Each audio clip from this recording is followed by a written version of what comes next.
પરિવારની અંદર જો સંપ હશે તો આપણે બધી જગ્યાએ વિજયને પામશું. જો પરિવારમાં સંપ નહીં હોય તો પછી આ ઘર ફૂટે ઘર જાય એના જેવું થશે. માટે ઘર પરિવારની અંદર આપણે સંપ રાખો. જો વેર ઝેર વધશે ને તો એને કારણે આપણો પરિવાર છે એ દુખી પરિવાર થશે. સંતો આગળ કહે છે, વેર ઝેરથી સંબંધ તૂટ્યા, એકબીજાના માથા ફૂટ્યા. વેર ઝેરથી સંબંધ તૂટ્યા, એકબીજાના માથા ફૂટ્યા. ક્રોધેથી થઈ જાય પછી તે પાછળથી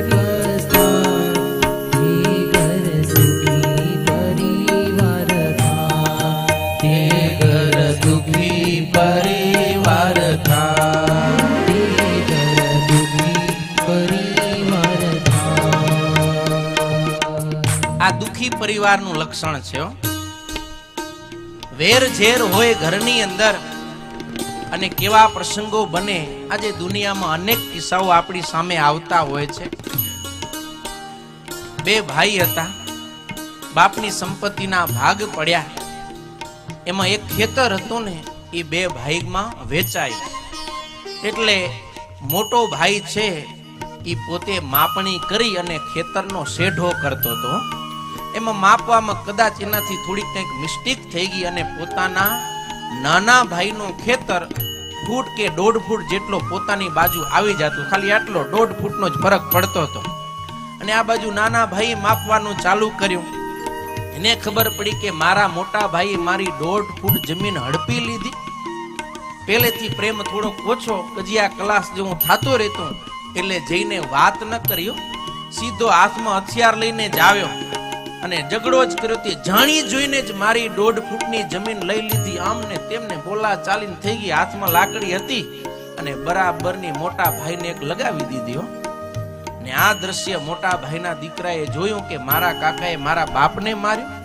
એ ગાડાનું આડું લઈને આવ્યો અને આવતા વેત કાકાના માથામાં માર્યો અને કાકાનું માથું ત્યાં જ ફાટી ગયું. લોહીની ધારાઓ છૂટી.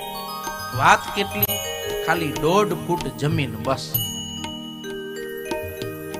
એટલે બહુ ધ્યાન રાખવું. વેર ઝેરની અંદર આપણા માથા ફૂટે અને ક્રોધમાં ઉતાવળથી પગલાં લેવાઈ જાય અને પછી આપણે પસ્તાઈ, અરે રે મેં શું કરી નાખ્યું, મારે આવું નતું કરવું જોઈતું. અને આપણા પરિવારનો સંપ કાયમને માટે વિખાઈ જાય. પછી પરિવારની અંદર જીવન જીવીએ ને તો એ ન જીવ્યા જીવું જ આપણે જીવતા હોય. સંપત્તિનો બધો નાશ થઈ જાય. ઓલી ખાંડડી વાળી વાત તો સત્સંગમાં બહુ પ્રસિદ્ધ છે, માંડવીની.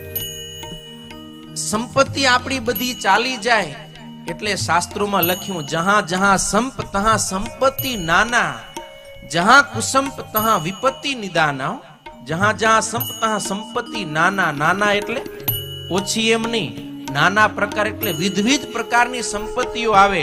જ્યાં સંપ છે ત્યાં સંપત્તિ છે, જ્યાં કુસંપ છે ત્યાં વિપત્તિ છે. માટે પરિવારની અંદર સંપ રાખવો. સાસુ અને વહુ એ જો ઘર પરિવારની અંદર એક મના થઈને રહે ને તો એ પરિવારની અંદર સરસ રીતે સંપ રહે. પણ ઘર પરિવારની અંદર બાઈઓના ડખા થાય ને એમાં પુરુષો બચારા વચ્ચે પીલાય હોય. પતિ હોય એ ના માનો થઈ શકે, ના વહુ નો થઈ શકે. દીકરાઓ હોય, પોતરાઓ, એ ન માના થાય, ન દાદી ન થાય. અને જ્યારે એકબીજા પાસે જાય ને ત્યારે નાના નાના દીકરાઓ કે જેને માનસિકતાથી કોમળ છે, જેના મનમાં કોઈના પ્રત્યે રાગ, દ્વેષ, ઈર્ષા દેખાય કાંઈ જ નથી, બધાના પ્રત્યેને સદભાવના છે. પણ ઘર પરિવારમાં જો સાસુ ને વહુ વચ્ચે મનમેળ ન હોય, ડખો હોય ને તો દીકરાઓ દાદીમાં પાસે જાય ને ત્યારે દાદી એને ભરાવે, તારી માં આવી છે, તારી માં આમ છે ને આમ ને તેમ. ને છોકરાઓ માં પાસે જાય ત્યારે માં ભરાવે, તારી દાદી આમ ને આમ. અને એ દીકરાઓ જ્યારે મોટા થાય ને સમજણા થાય ને ત્યારે ખબર પડે કે આ બે આમ ને આમ જ છે, એટલે કોઈના ન થાય. અને પછી આપણે રડીએ કે ભાઈ અમારા દીકરા અમારા થઈને રહેતા નથી. તો ક્યાંક ને ક્યાંક કારણ આપણે પણ બનતા હોઈએ છીએ. માટે ઘર પરિવારની અંદર આપણે સંપી સરતીને રહેવું જોઈએ.